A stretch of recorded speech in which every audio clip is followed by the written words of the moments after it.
प्रायोजक हैं cancer healer centre, a new beginning. देखिए, यूपी में जिस तरह से लॉ एंड ऑर्डर की सूरत हाल है वो निहायत अफसोसनाक है।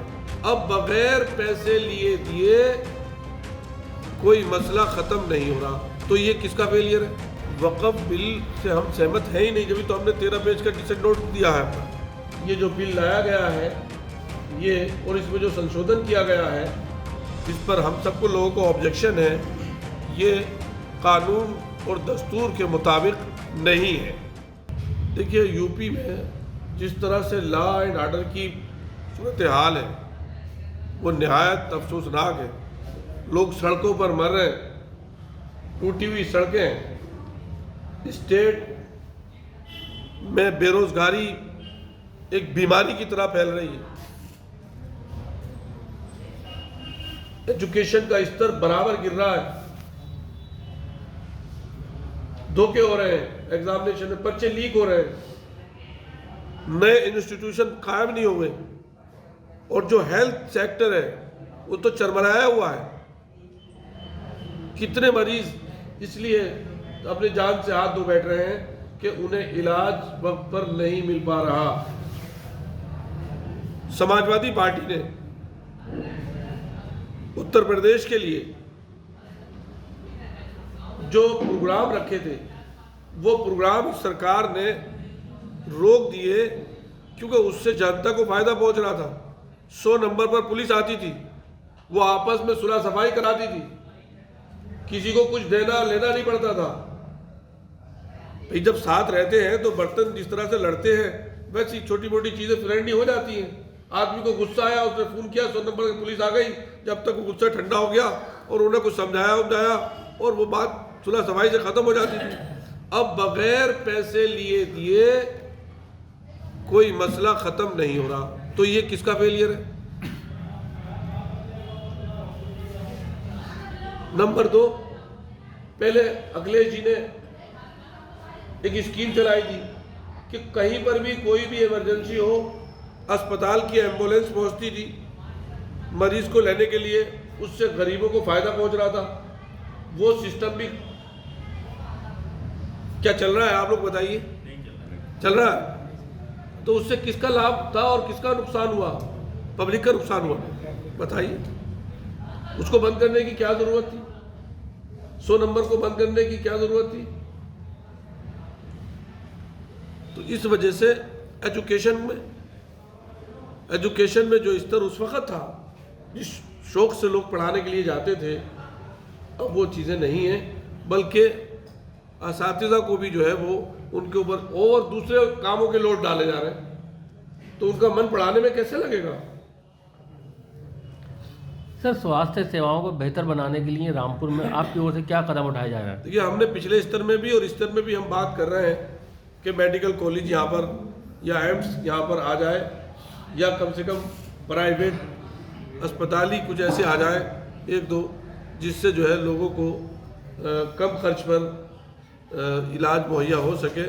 तो इंशाल्लाह देखिए, हमारी कोशिश तो है कि जितनी जल्दी हो सके, लेकिन चूँकि पहले से ज़िले में कोई चीज़ ऐसी थी नहीं कि कोई मल्टी स्पेशलिटी कोई हॉस्पिटल होता या मेडिकल कॉलेज होता, तो इसलिए उसको दोबारा शुरू करने में वक्त तो लग रहा है, लेकिन हम लोग इसके लिए बराबर आवाज़ भी उठा रहे हैं और कोशिशें भी कर रहे हैं इंशाल्लाह।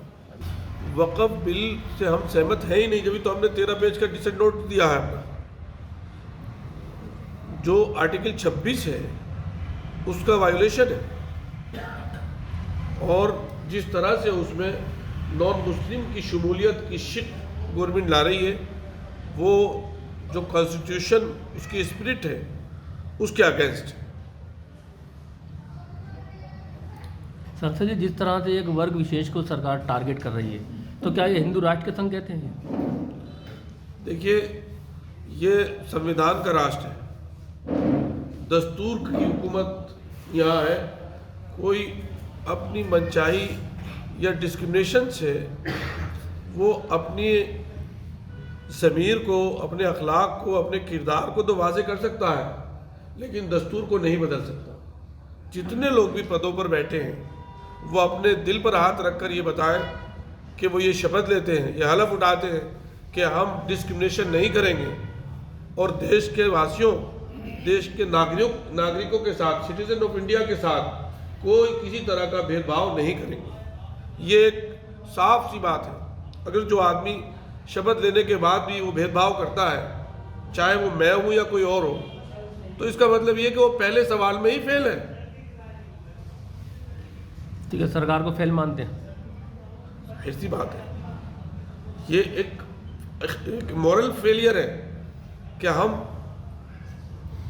अपने मालिक को हाजिर जान कर उसके नाम से, सब अच्छे अच्छे नाम उसी के हैं, उसके नाम से शपथ उठाते हैं कि हम भेदभाव नहीं करेंगे, देश की एकता और अखंडता के लिए काम करेंगे, और उसके बाद फिर अपने देशवासियों में फ़र्क करें, किसी ख़ास कम्युनिटी को या किसी ख़ास समाज को, चाहे कोई भी हो, दलित हो, मुस्लिम हो, आदिवासी हो, SC ST हो, कोई भी हो, उसको निशाना अगर बनाता है कोई आदमी शपथ लेने के बाद, तो वो संविधान का अपमान कर रहा है, उसको वो सम्मान नहीं दे रहा। नेक्स्ट स्टेप क्या रहेगा पार्टी की ओर से इसको लेकर, बिल को लेकर? देखिए, बिल को लेकर के समाजवादी पार्टी और माननीय अखिलेश यादव जी और PDA और सारी अपोजिशन पार्टियां इस पर सहमत हैं, यूनाइट हैं कि ये जो बिल लाया गया है, ये और इसमें जो संशोधन किया गया है, जिस पर हम सबको लोगों को ऑब्जेक्शन है, ये कानून और दस्तूर के मुताबिक नहीं है। तो इसके लिए क्या स्टेप रहेगा, क्या कुछ?